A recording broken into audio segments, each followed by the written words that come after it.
1절로 12절까지의 말씀을 제가 한 절, 성도님들께서 한 절, 그리고 마지막 절은 같이 보겠습니다.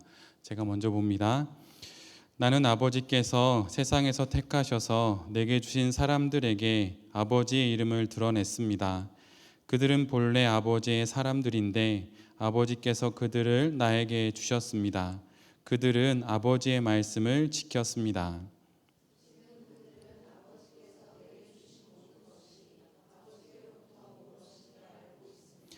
나는 아버지께서 내게 주신 말씀을 그들에게 주었습니다. 그들은 그 말씀을 받아들였으며 내가 아버지께로부터 온 것을 참으로 알았고 또 아버지께서 나를 보내신 것을 믿었습니다.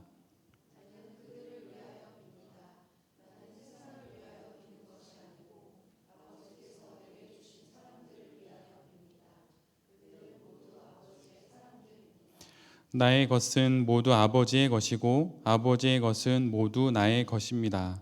나는 그들로 말미암아 영광을 받았습니다.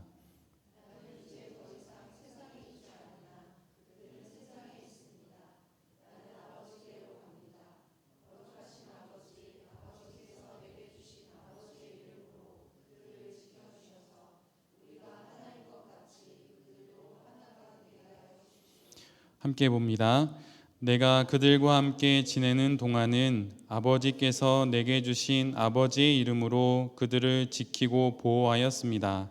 그러므로 그 가운데서는 한 사람도 잃지 않았습니다. 다만 멸망의 자식만 잃은 것은 성경 말씀을 이루기 위함이었습니다. 아멘.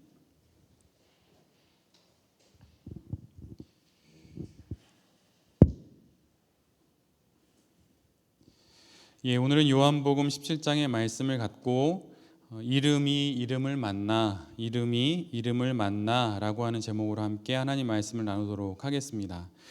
우리는 지금 예수님의 순전한 기도를 함께 듣고 있습니다. 이 땅에 태어난 모든 생명들이 참으로 순전하고 또 자신의 있는 모습을 그대로 드러내는 순간이 두 번 있다고 말씀을 드렸지요. 그것은 바로 죽음을 맞이할 때, 그리고 실은 하나님을 만날 때입니다. 이걸 소위 다른 말로는 회심할 때라고 이야기를 해요.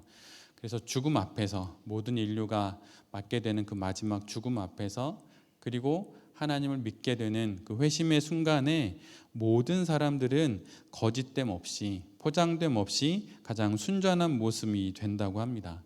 근데 우리가 잘 알다시피 오늘 기도를 드린 이후에 예수님께서는 이제 죽음의 길로 들어가시게 되고 결국은 그 죽음을 지나 다시 하나님을 깊게 만나는 그 자리로 나아가시게 되시죠.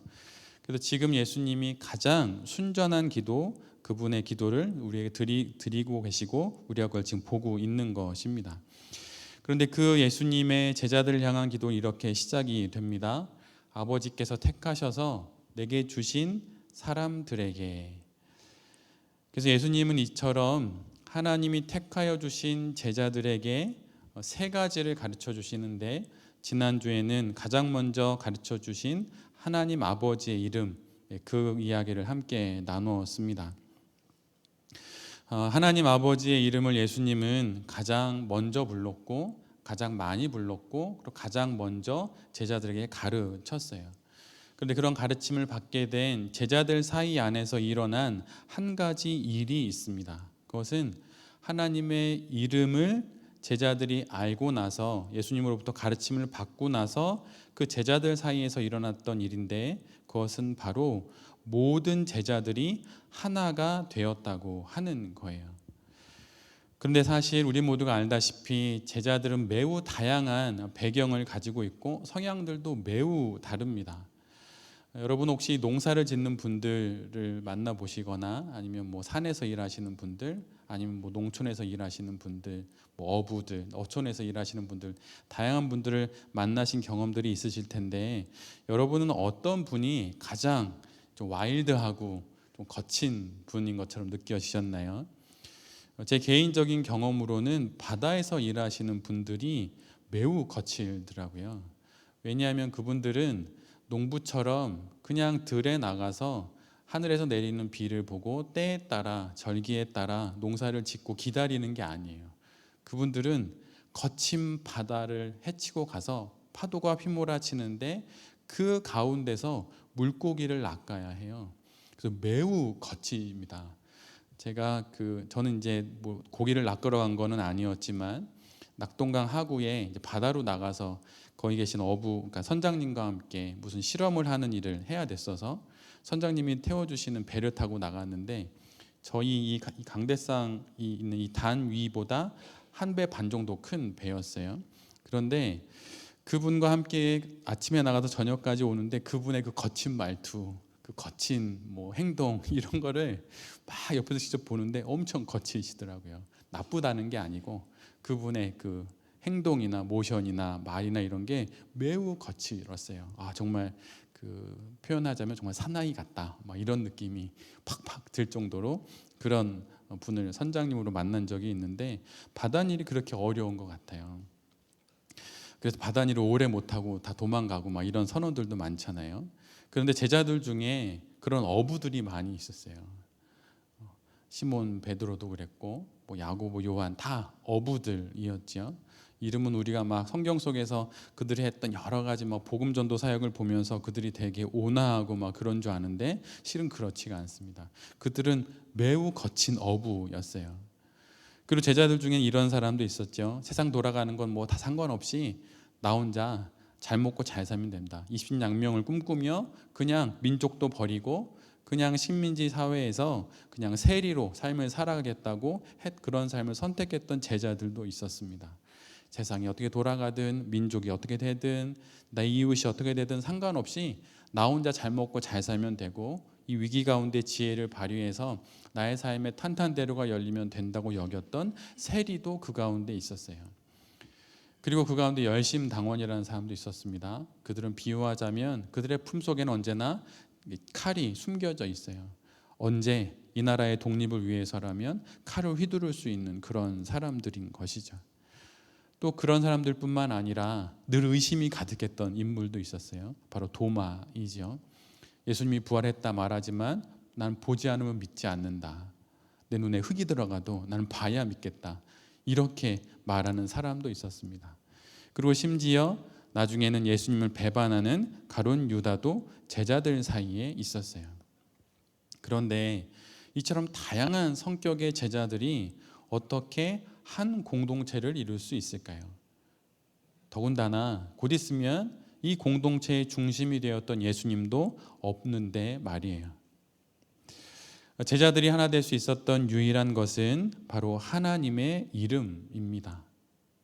제자들은 사명으로 또는 사역으로 결코 하나 되지 않았어요. 사명과 사역은 그 사명과 사역에 대한 다양한 입장과 견해가 있어서 서로 늘 언제나 다투게 되어 있습니다. 그리고 그 사명과 사역을 이루기 위한 방식도 다 다양하기에 늘 언제나 의견이 분분할 수 있어요.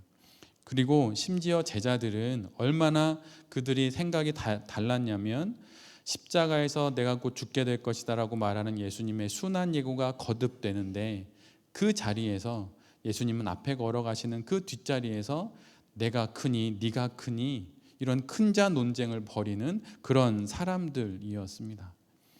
아무리 대단한 사명을 대단한 사역을 앞에 놓고 있다 하더라도 그것으로 우리의 다양한 성격들을 넘어서서 하나 될 수는 없는 거예요.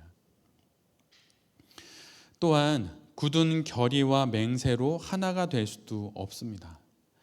무슨 일이 있어도 예수님을 떠나지 않겠다는 가장 강한 맹세를 했던 제자 중에 제자요, 제자 중에 리더인 베드로도 그 맹세가 두려움 앞에서 헌신자처럼 버려지는 것을 우리 모두는 알고 있어요.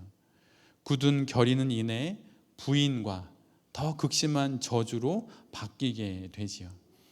근데 사실 이 모습은 2000년이 지난 지금도 이 사회에서도 우리는 아주 쉽게 볼 수 있습니다. 인권을 위해서 민주화를 위해서 운동했던 많은 사람들이 변질되는 과정을 보면 그들의 변질이 민주화에서 살짝 물러나는 게 아니라 민주화에서 완전히 반대쪽으로 가요. 그래서 그들에게 전혀 상상해보지 못했던 삶, 독재를 찬양하거나 독재에 부역하는 방향으로 완전히 넘어가게 됩니다. 어떻게 이런 일이 벌어질 수 있을까요? 왜냐하면 그는 결의와 맹세로 하나 될 수 있다고 여기는 사람이기 때문이에요. 그런데 제자들은 늘 언제나 이런 다양한 의견과 결의와 맹세로 아무리 말을 하지만 그것으로 결코 하나 될 수 있는 공동체가 아닙니다. 제자들은 오직 하나님의 이름으로 하나가 될 수 있어요. 그래서 하나님께서 하나님의 이름으로 하나가 되게 해달라고 하나님께 간구하셨고, 그것을 통해서 그들은 마침내 하나가 되는 것입니다. 제자들이 하나 될 수 있는 유일한 길은 딱 하나밖에 없어요. 그거 하나밖에 없습니다. 그것은 하나님의 이름으로 하나 되는 거예요. 삼위일체 하나님이 하나였듯이 그분의 이름을 부를 때 그들은 하나가 될 수 있는 거예요. 여러분, 각 교회에 가면 교회마다 성도님들의 성향들이 조금 다릅니다. 왜 그럴까요? 그 교회에서 들려지는 하나님의 이름이 다 하나님의 똑같은 이름인데 하나님의 이름의 어떤 한 부분을 좀 더 강조하는 교회가 있고 또 이쪽 부분을 강조하는 교회가 있겠죠. 그래서 그 교회마다 성도님들의 경향이 비슷해져요. 불불불 이러면 다 불이죠. 막. 네? 어느 분 기도 그러면 다 기도고. 그래서 그 공동체가 만나는 하나님의 이름이 그 공동체를 구성하고 있는 성도들의 신앙의 색깔이 되는 거예요. 비록 그 색깔은 조금씩 다를 수 있지만 중요한 건 바로 그 어떤 결의나 맹세나 그 어떤 결단이나 이런 것이 아니라 오직 단 하나, 하나님의 이름으로만이 그 공동체는 하나가 될 수 있다고 하는 거예요. 세 분이 하나이듯 그분의 이름을 부를 때 우리는 서로 다르지만 하나가 될 수 있는 것입니다. 가정이 하나 될 수 있는 길이 어디에 있을까요? 돈이 많고 아빠가 인자하고 어머니는 따뜻하고 그러면 집이 하나가 될까요? 그렇지 않아요. 가정이 하나 되는 길도 오직 단 하나, 하나님의 이름을 온 가족의 구성원들이 부를 때 그 가정은 하나가 될 수 있는 거예요. 모든 믿음의 공동체 역시 마찬가지입니다. 공동체의 어떤 결의, 결단 이런 게 아니라 하나님의 이름을 부를 때 그 공동체는 하나가 될 수 있는 거예요. 그리고 한 개인에게 있어서도 나의 개인이 겪었던 수많은 사연과 사건으로 인해서 나의 영혼의 마음의 여러 내 모습들이 갈라져 있고 분열되어 있다면 그때 하나님의 이름을 부르면 시간이 지나면 지날수록 하나님의 이름을 부르며 내 자신이 이렇게 잘 모아지는 것을 경험하게 돼요. 만약에 심령의 괴로움과 영혼의 곤고함이 있어서 마치 이곳에선 이 모습으로 저곳에선 저 모습으로 살아가는 나를 보면서 집에 돌아와서 마치 자아가 분열된 것처럼 느껴지신다면 여러분 하나님의 이름을 부르십시오. 그러면 이곳에서 이 역할을 하고 저곳에서 저 역할을 하지만 다른 역할임에도 불구하고 내 영혼의 결이 하나로 유지되는 것을 경험하게 될 거예요. 왜냐하면 하나 되시는 하나님의 이름을 부르기에 우리의 영혼이 하나가 되기 때문이에요. 여러분 하나님의 이름을 부르십시오. 지난 수요일날 수요 예배 때 나눴던 예수 기도가 사실 그런 큰 은혜를 우리에게 주는데 주의 이름을 부르며 드리는 그 기도, 예수 그리스도의 이름을 부르며 드리는 그 기도를 통해서 우리의 영혼은 하나가 돼요. 여러분 어떻게 공동체가 하나가 될 수 있을까요? 그것은 하나님의 이름으로 몸과 마음과 영혼이 하나가 된 그 성도, 또 다른 그 성도가 모여서 교회가 하나님의 이름으로 하나가 될 수 있는 거예요. 하나 됩시다, 하나 됩시다. 막 결의대회를 갖고 막 이런다고 하나 되는 게 아니에요. 나의 영혼이 하나님의 이름으로 내가 하나가 될 때 그렇게 하나가 된 또 누군가가 만나서 그렇게 모여지는 것을 통해 그 공동체가 하나님의 이름으로 하나가 되는 것입니다. 교회의 설립 이념이나 한 목회자의 목회 철학으로 교회는 결코 하나 되지 못해요. 능력이 있고 신령한 어떤 한 사람이나 목회자에 의해서 결코 하나 될 수 없습니다. 어떤 사명으로 사역으로 결코 하나 될 수 없어요. 교회는 오직 하나님의 이름으로 하나가 되는 거예요. 출애굽의 여정을 이끌었던 모세가 죽게 됩니다. 여러분 40년 동안 한 공동체를 이끌었던 리더예요. 그가 사라지면 여러분 그 다음 후계자가 그걸 받아서 공동체를 잘 이끌 수 있을까요? 그러기 매우 어렵습니다. 40년 동안 신실하게 이끌었던 그 사람을 보면서 많은 사람들이 그 리더인 모세를 바라볼 수 있게 되겠죠. 그러니 당연히 모세가 사라지니 불안하게 될 거예요. 그런데 성경을 보면 이스라엘은 다시 하나가 돼서 가나안으로 들어갑니다. 왜 그럴 수 있는 것인가요? 그것은 이스라엘이 사람이 아니라 하나님의 이름으로 하나가 되었던 공동체이기 때문이에요. 이스라엘이 하나님의 백성이라고 하는 그 이스라엘이 될 수 있는 이유는 무엇인가요? 그것은 그들 모두가 하나님의 이름으로 하나가 되는 사람들이었기 때문이에요. 교회가 될 수 있는 이유 역시 딱 하나밖에 없습니다. 하나님의 이름, 오직 그 하나로 교회는 교회가 되는 것이에요. 예수님이 가르쳐 주신 그 귀한 기도인 주기도문에 보면 하나님의 이름과 하나님의 나라와 하나님의 뜻이 가장 앞에 언급이 됩니다. 하늘에 계신 우리 아버지, 이름이 거룩히 여김을 받으시오며 나라가 임하시오며 뜻이 하늘에서 이루어진 것 같이 땅에서도 이루어지게 하소서. 하나님의 나라, 하나님의 뜻, 정말 중요하고 귀한 것입니다. 먼저 그의 나라와 그의 뜻을 구하라 하셨으니 참으로 귀한 것이죠. 그런데 그 모든 것보다 우리가 먼저 불러야 하고 먼저 아뢰어야 하는 것은 하나님의 이름입니다. 거룩히 여김을 받아야 할 하나님의 이름을 부르고 그 다음에 하나님의 나라와 하나님의 뜻, 그 일에 우리가 동참할 수 있는 거예요. 이처럼 하나님의 이름이 신자에게 그리고 신자의 모든 공동체에 가장 중요한 첫 번째 것이 되는 것입니다. 그래서 예수님이 이것을 제자들에게 가르쳐 주시는 거예요. 여러분은 예수님이 우리를 얼마나 사랑하신다고 생각합니까? 여러분 한번 생각해 보시겠어요? 예수님이 우리를 얼마나 사랑하실까요? 예수님은 모든 사람을 위해서 당신이 가지고 계신 단 하나의 그 생명을 버리셨던 분이에요.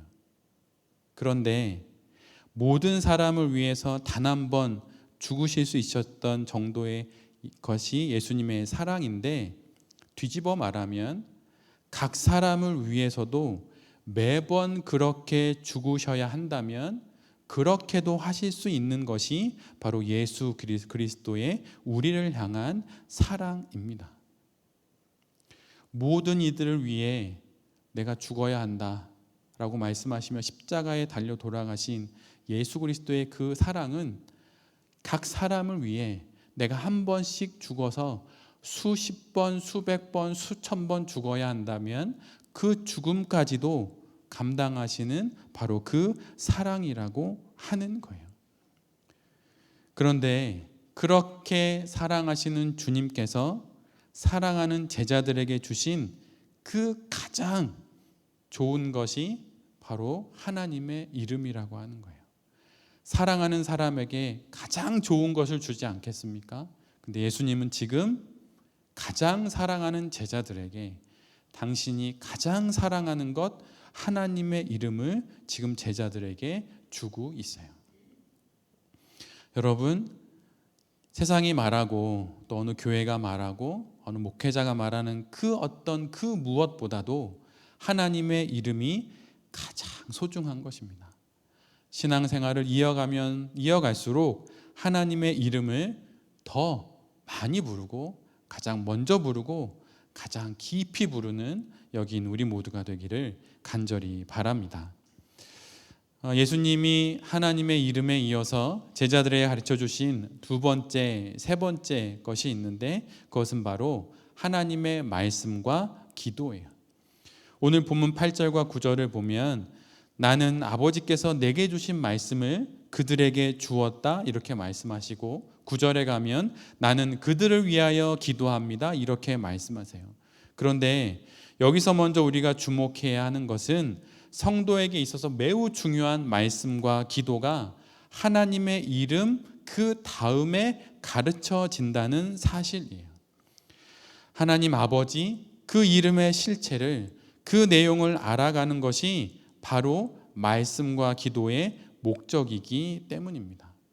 우리가 왜 말씀 묵상을 하고 왜 우리가 말씀을 통독하고 우리가 왜 수시간 동안 잠잠히 침묵으로 기도하며 하나님께 나아가는 것입니까? 그것은 바로 하나님의 이름이 말씀과 기도의 목적이고 하나님의 이름이 말씀과 기도의 방향이어야 하기 때문이에요.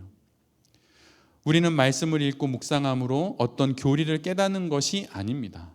물론 깨달아지지만 그것보다 먼저 하나님 아버지의 이름을 아는 것이 말씀을 읽는 것의 목적이에요. 말씀을 통해 인격이신 하나님, 하나님이라 불리시는 그분을 알아가는 것, 그것이 말씀의 목적이기에 말씀을 가르치시기 전에 하나님의 이름을 먼저 가르쳐 주신 것입니다. 그러기에 말씀을 통해 하나님의 이름이 더 크게 내 영혼의 귀에 들리지 않는다면 우리가 말씀을 잘못 읽는 거예요. 우리는 지금 로마서를 함께 묵상하고 있습니다. 로마서 전체의 주제를 한마디로 이야기하자면 끊을 수 없는 하나님의 사랑이에요. 이 땅에 그 무엇으로도 끊어지지 않는 아버지의 사랑을 우리는 로마서를 묵상하면서 듣게 됩니다. 하나님, 우리가 이렇게 알고 있는 그분의 이름 앞에 붙는 수식어, 끊을 수 없는 사랑을 베푸시는 그 하나님이라고 하는 것을 우리 모두는 로마서를 묵상하면서 그 말씀을 묵상하면서 알게 되는 거예요. 그래서 말씀을 통해 우리가 알아야 하는 건 바로 새롭게 알게 된, 새롭게 하나님을 수식해 주는 그 단어를 통해 하나님을 아는 것이 모든 말씀을 묵상하고 읽는 것의 목적입니다. 그러기에 말씀 이전에 하나님의 이름을 가르쳐 주시는 거예요. 그리고 예수님은 그렇게 제자들에게 말씀을 가르쳐 주실 때 이렇게 말씀하세요. 그냥 말씀이라고 하시지 않고 내게 주신 말씀이라고, 6절에서는 아버지의 말씀이라고 예수님은 제자들에게 말씀하십니다. 예수님은 먼저 하나님으로부터 하나님의 말씀을 받았고 그 다음에 가르쳤어요. 예수님은 하나님의 말씀을 먼저 들었고 들은 그 말씀을 가르치셨습니다. 성도도 하나님의 말씀을 듣는 것이 우선이에요. 개인의 경건 생활의 말씀 묵상을 통해 하나님의 말씀을 들어야 공적인 신앙 생활의 설교도 잘 분별해서 들을 수 있는 것입니다. 한국 사회는 정말 이단이 많습니다. 여러분 정말 많아요. 그런데 가끔은 이런 생각을 해봅니다. 왜 이렇게 한국 사회에 이단이 많을까? 이단이 교회랑 비슷해서 성도들이 분별을 못해서 이단에 빠지는 걸까? 근데 곰곰이 묵상하면서 생각하면서 이런 생각도 해보게 돼요. 이단이 교회랑 비슷해서가 아니라 교회가 이단과 비슷하기에 혹시 분별하지 못하는 것은 아닐까? 이런 생각이 들게 된 것이에요. 왜 이단과 하나님의 바른 가르침을 분별하지 못하는 것입니까? 그것은 단위에서 선포되는 하나님의 그 말씀을, 아니 설교자의 그 말씀을 분별하지 못하기 때문이에요. 그것이 하나님의 말씀인지 이상한데? 라고 하는지 그것이 분별되지 않기 때문입니다. 그럼 왜 분별되지 않을까요? 그것은 개인 영역에서의 말씀 묵상, 내게 주신 하나님의 말씀이 없기에 공동체에서 전해진 하나님의 말씀이 분별이 안 되는 것입니다. 말씀은 개인 영역에서의 말씀 생활인 나의 왼발과 공적인 신앙생활에서의 말씀의 영역인 설교가 왼발 오른발 왼발 오른발 그렇게 될 때 하나님의 말씀이 분별이 돼요. 그래서 만약 그 말씀이 아주 그 말씀이 흐르는 물처럼 잘 흘러가고 나의 영혼에 들려온다 하더라도 그 말씀이 하나님을 향하고 있지 않다면, 그 말씀이 그 교회나 어느 한 목회자나 어떤 한 교리를 향하고 있다면 여러분 그 말씀으로부터 떠나서 하나님을 향해서 나아가셔야 하는 것입니다. 말씀이 하나님을 향하고 있지 않다면, 말씀이 하나님의 이름을 향하고 있지 않다면 그것은 말씀일 수가 없는 거예요. 그러기에 말씀 이전에 하나님의 이름을 예수 그리스도께서 가르쳐 주신 것입니다. 들으셨던 하나님의 말씀을, 주셨던 하나님의 말씀을 그렇게 전하실 수 있었던 거예요. 들은 말씀으로 여러분 하나님의 이름을, 그 깊이를 알아가십시오. 이것이 우리에게 주어진 하나님의 귀한 사랑의 선물 두 번째예요. 귀한 줄 모르면 여러분 그거 귀하게 여기는 사람에게 가게 되어 있습니다. 가끔 유튜브에 보면 이렇게 보석상은 아니죠. 금은방도 아니고 뭐라 그러나요? 이렇게 집에 진품 명품 뭐 이런 거 있잖아요. 집에서 굴러다니는 이렇게 물병 같은 거 하나 딱 가져갔는데 그걸 알아보는 사람은 한 10만 원 주고 팔려고 왔는데 100만 원 드릴 테니 저한테 주세요. 그래서 뭘 탔구나 잘 됐네 하고 딱 팔지요. 나중에 가니까 그게 100억이 되고 그럴 수도 있는 거잖아요. 알아보지 못하면 알아보는 사람에게 가게 되어 있는 거예요. 하나님의 말씀 우리 모두에게 있습니다. 그 말씀을 여러분 정말 귀히 여기세요. 그렇지 않으면 이 세상이 들려주는 이 세상의 거짓된 말씀에 쫓아가게 되어 있어요. 귀하게 여길 때 그 말씀으로 우리가 귀하게 될 것입니다. 예수님은 오늘 본문에서 하나님의 말씀을 가르쳐 제자들이 하나님의 이름을 더욱 잘 알게 된 것과 더불어서 제자들이 알게 된 것을 한 서너 가지 말씀해 주세요. 제자들은 말씀을 통해, 하나님의 이름을 향하는 그 말씀을 통해 알게 된 것이 있다고 이야기해요. 첫 번째는 예수님이 하나님으로부터 온 분이라는 것을 알게 되었어요. 두 번째는 예수님의 모든 것들이 하나님으로부터 온 것이라는 것을 또한 알게 되었습니다. 그리고 결국은 예수님이 하나님이 이 땅에 보내신 분이라는 것을 믿게 되었어요. 그리고 예수님으로부터 받은 하나님의 말씀을 지키게 되었어요.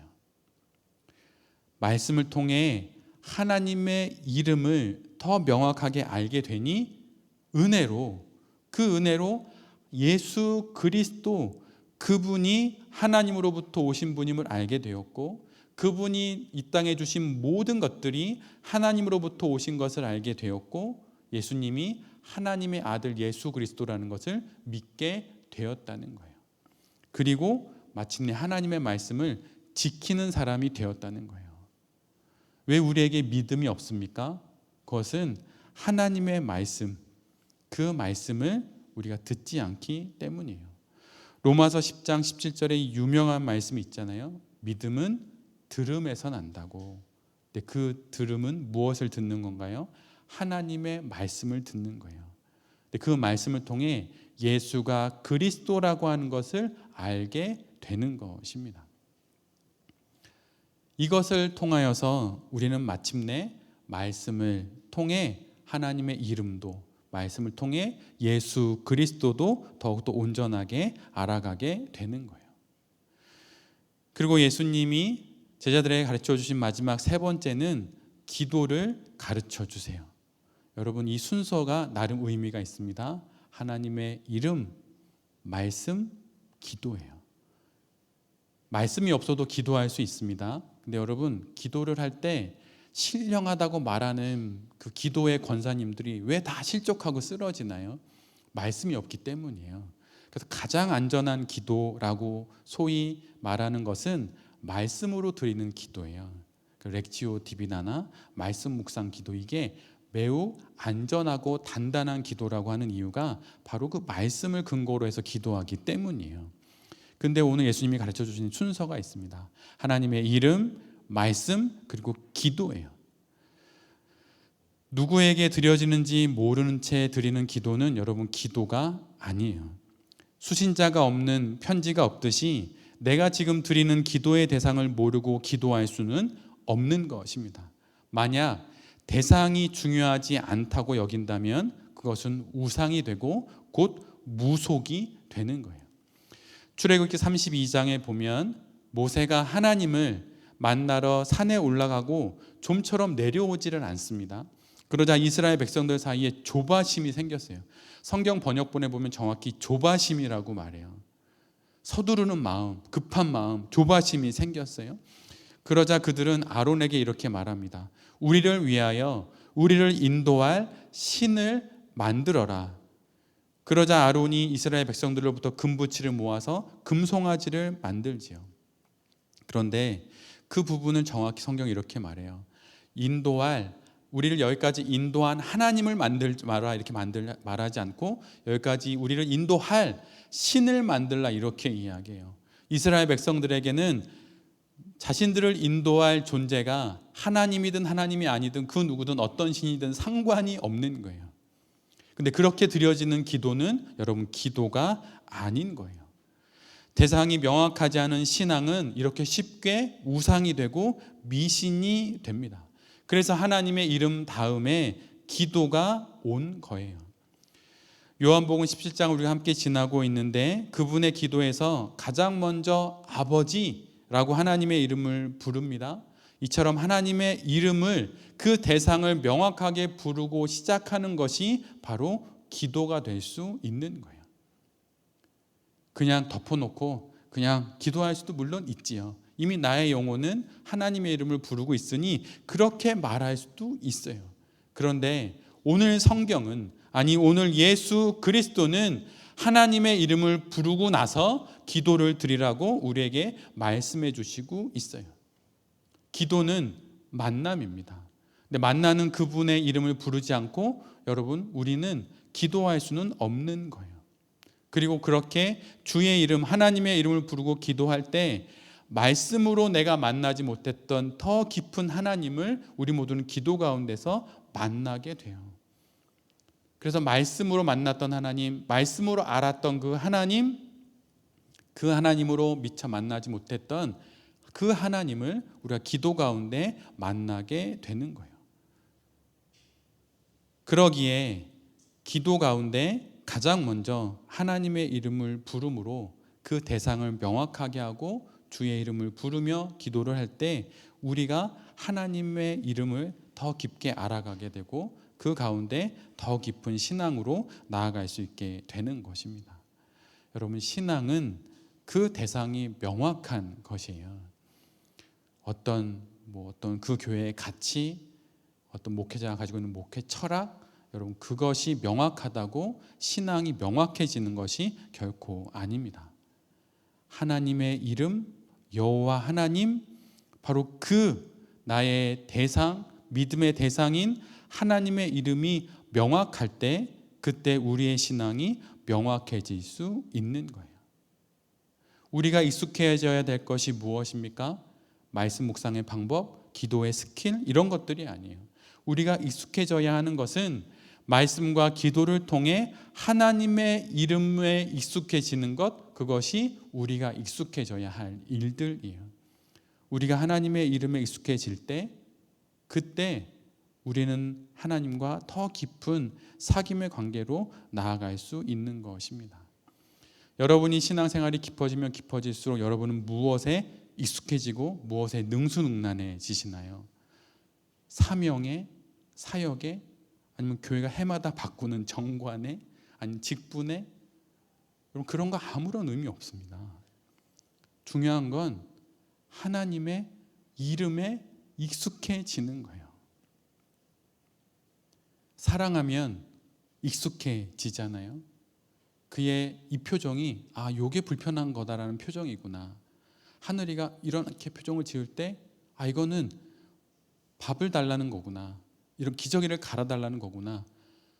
잘 모르지만 사랑하는 엄마는 그걸 알아가게 됩니다. 아이의 모든 것에 익숙해져요. 근데 우리의 신앙생활도 마찬가지입니다. 하나님에게 그렇게 익숙해질 때 우리가 하나님의 뜻도 하나님의 나라도 우리가 잘 알아듣고 분별할 수 있게 되는 것이죠. 하나님의 이름을 명확하게 알 때 우리는 더 깊은 기도의 세계와 말씀의 세계로 나아갈 수 있게 돼요.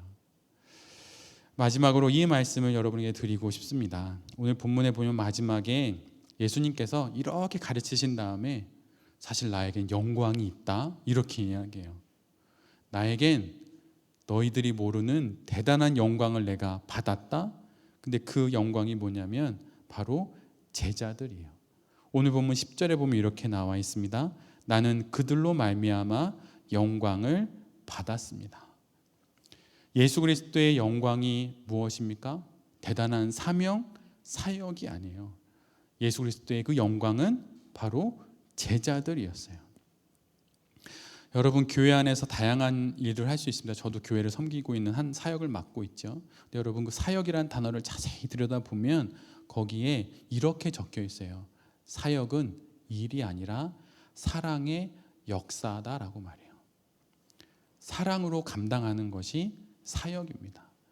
사명이라는 글씨를 자세히 들여다보면 거기에 이렇게 적혀 있어요. 사명이란 목표의 완수, 이게 아니라 사명, 사람의 생명이다 라고 적혀 있어요.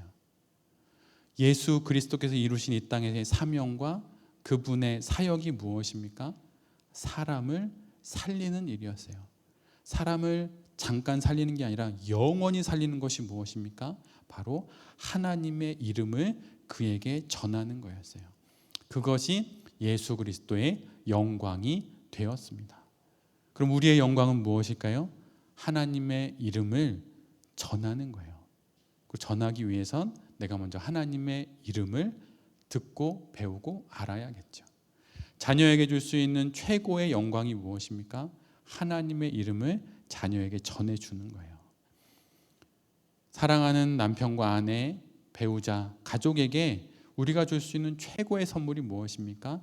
하나님의 이름을 전해주는 거예요. 그리고 그것이 그렇게 살아난 그 한 사람 한 사람이 바로 우리 모든 성도의 영광이 되는 것입니다. 인원수를 말하는 게 아니에요.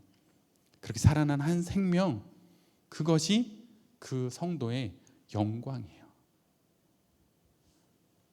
내 자신으로 인해서 예수 그리스도처럼 영광된 그 영광이 내 자신에게 만약 있다면 그것이 이 땅에서 우리가 누릴 수 있는 가장 큰 하나님의 선물입니다.